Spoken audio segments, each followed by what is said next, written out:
Hi and welcome back to the channel. I thought I'd better get on and get this video done. I've been tagged to do the 10 questions. My sweet friend Nola Harris has tagged me. Right, here we go. Let's have fun with this, shall we? What's your name? My name is Linda Noakes, but everybody calls me Lynn. I've been known as Lynn as far back as I can ever remember. The only time I ever got called Linda was when I was in trouble, and that was my mother. It used to be Linda. So, so that's my name. How did you choose your YouTube name? Well, when I first came on YouTube, I was doing beadwork and jewellery making. So my sister actually chose the name for me, bless her heart. And she said, why don't you just call it Lynn's Beadalicious? And I was, oh, I like that. So that was how my first name on YouTube. Sorry, just having a quick slurp of my coffee because it's just after 6 in the morning here. I then was introduced to the shabby chic crafting side of YouTube. 3-4 years ago, I suppose it must be now, and I absolutely loved.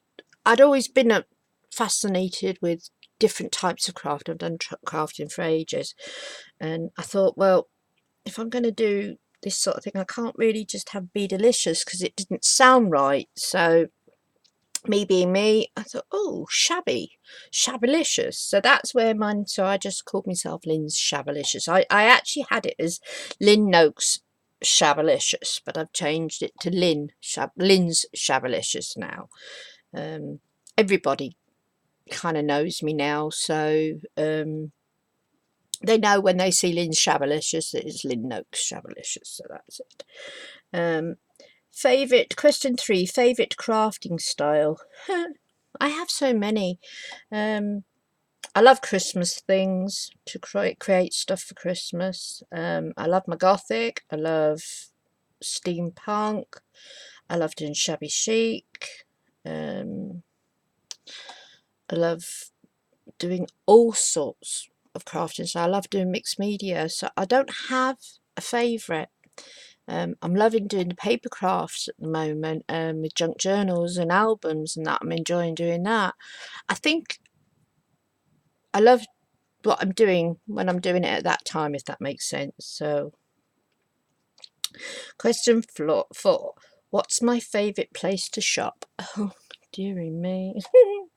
Okay, eBay. I used to be called the eBay Queen. That's what my kids always used to call me, which is always funny. I used to trawl eBay for hours and hours. I love looking for bargains. So I used to spend hours trawling through eBay, and I used to love the fact that you could find things where people have made mistakes in their spelling, in where they put the items. And I used to come across with some things in really weird places, like, for example, laces being sold under car supplies and things like that. And because they were in those sections, the starting bids were very low, but because they were in those sections, people never viewed them. So I used to get them really, really cheap, and I used to love doing that. And I would spend hours trawling eBay, looking through. So that was one of the places I shopped. I do buy from Wish and Ali, but mainly I don't get me laces and that stuff from them. I have bought from them in the past. There's nothing wrong with them, but I've stopped buying laces, full stop, because I've got so many here now. But I do buy the odd things. Most of the things I buy from Wish and Ali now are just non-craft related. So, and of course, I buy online. I love to get bits from Fiona at Jennings644. She does some nice bits and pieces, and it's all good quality stuff, which is great. Car boot sales. Love doing the car boot sales. I love going into charity shops, but I have found in the last year to 18 months, the charity shops have got so expensive, and I cannot find any saris, anything like that around my area. You just don't see it. I actually found more stuff when I was down south in the summer at car boot sales. So yeah, car boot sales are a good favourite place. And of course, Nanny's at it by Nola, which is a Facebook group. Nola does thrifting in Canada, and she finds some beautiful pieces, and some of the pieces I've never seen in this country, never seen them. So yes, I like to get my bits from Nola. I can't think of anywhere else. I think that's enough. Question 5, top 5 crafters. Cannot do this one because there's too many out there. I can't give you just 5. Plus I don't want to say these are my top favourite, because that would be, to me, it would be insulting to all my other crafting friends, you know. So that one, I'm sorry, I'm going to miss that one out, because I'm just not going to go there. Question 6, favourite colours. Well, those of you that know me know it's red and black. Most of my things are in red and black. I do like pastel colours. I do like the blingy things. I do like all that sort of thing, but my go-to is red and black for anything that I have normally in my home is red and black. Question 7, your favourite tool. Well, my favourite tool is these, because without these I couldn't do anything. So my hands are my favourite when they're working properly, and also my brain, because without my brain or my hands I couldn't create. So those are my favourite tool. After that, it has to be oh wow, my iPad, because it keeps me in touch with everybody, keeps me in touch with you and the crafting community. So that's that one. Question 8, where did your love of crafting come from? Well, as some of you know, I am from a crafting family, if you like. My father was a landscape gardener who used to design big gardens.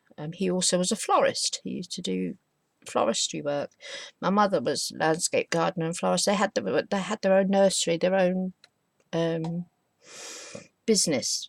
So we grew up as a family surrounded by people who created with flowers, with plants. My mum taught us how to do embroidery, I think at 6 or 7 maybe, because she used to sit and do embroidery. She taught us how to do it. Knitting, sewing, although I'm not very good at sewing. I'm not a good sewer. I don't like to do it yet. My sister's absolutely amazing at it. So some of us picked up on things, some of us didn't.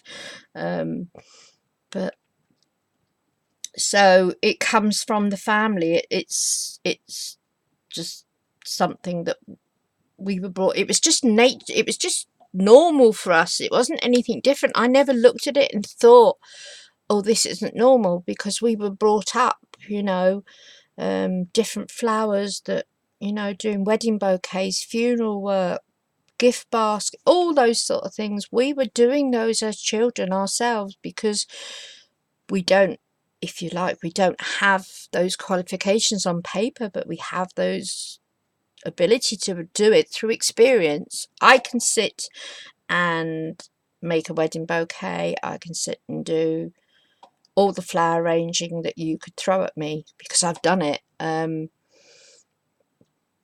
It's part of what we learned as a family growing up, and we all did it. I mean, my brother used to do it when he was alive. I can remember as a child, coming up to Christmas time, which was a busy time of the year, going into the greenhouses after dark and thinking it was a big adventure to go and sit in the greenhouse with my dad until late in the evening, making holly wreaths that had to be made to go to the markets. you know, sitting there making holly wreaths at probably 10, 11, 12 years old, and it was just something normal that you did. Everybody as a family worked together. We all helped to keep the family going, if you like. So I'm guessing that's where my love of creating, let's put it that way, came from. When did you start crafting? Question 9. As I say, it's something that's been there all the time. I've always had an interest in doing different things. As I say, my mum taught us embroidery, we did flower arranging, all that sort of stuff I've done. That's just there, and I never thought anything different. I never considered it as a craft. It was just something we did.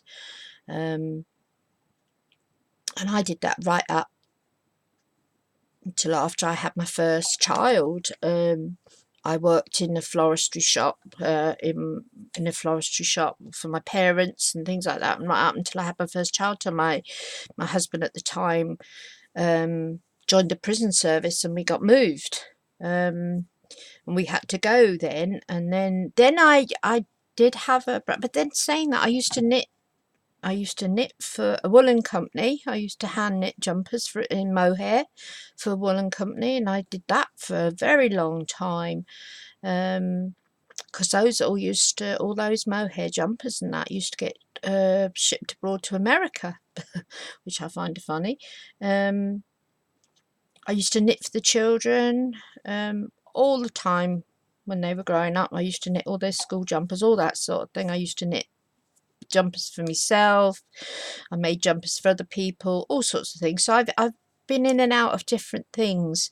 I guess I got really, really into, I've always had lots of things around me to create with.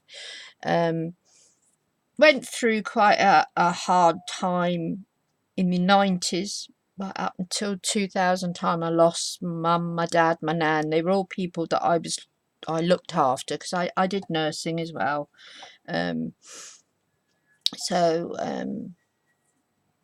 My life for those 10 years was concentrated on making sure they were comfortable and things were sorted for the home and everything. So that was something I did. And it wasn't till after kind of my dad died that I was basically looking for something to fill that void, because me and my dad had a very special relationship. I mean, in the last few months of his life, I tried to get him out to do as much as he wanted to do. Whatever he wanted to do, we would do it, because I thought, he hasn't got long. He needs to cram in as much as he wanted to do, and he did, you know.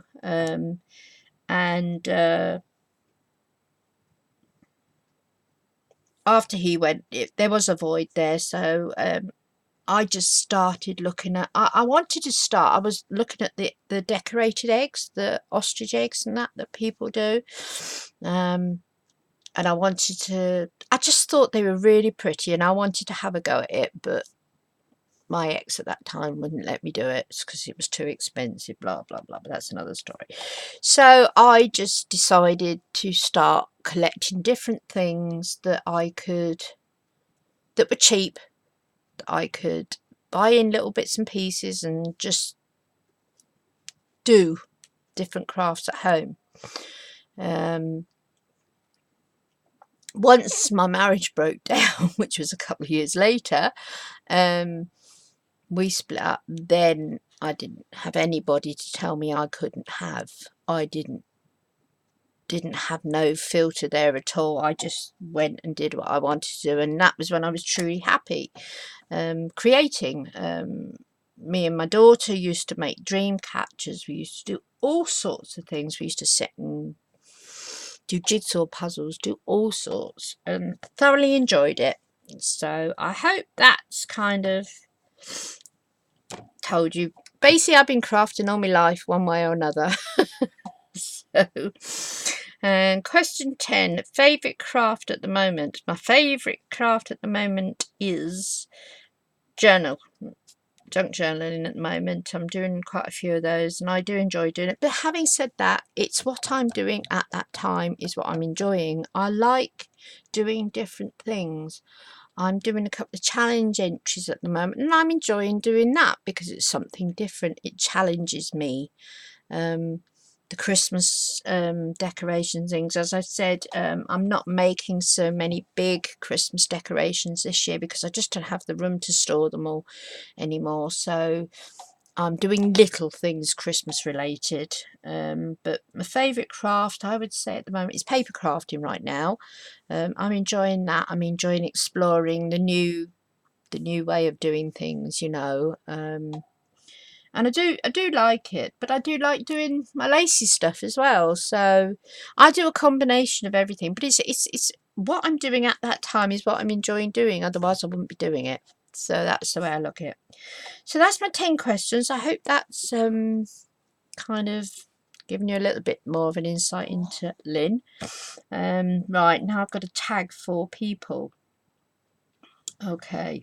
This was a hard one because obviously a lot of people have been tagged. And I was trying to think, you know, of people that haven't been, that I haven't seen the top. So what I've done, I have a new subscriber called Bex Crafts. So I thought I would tag her. It would be interesting. She's a fairly new channel.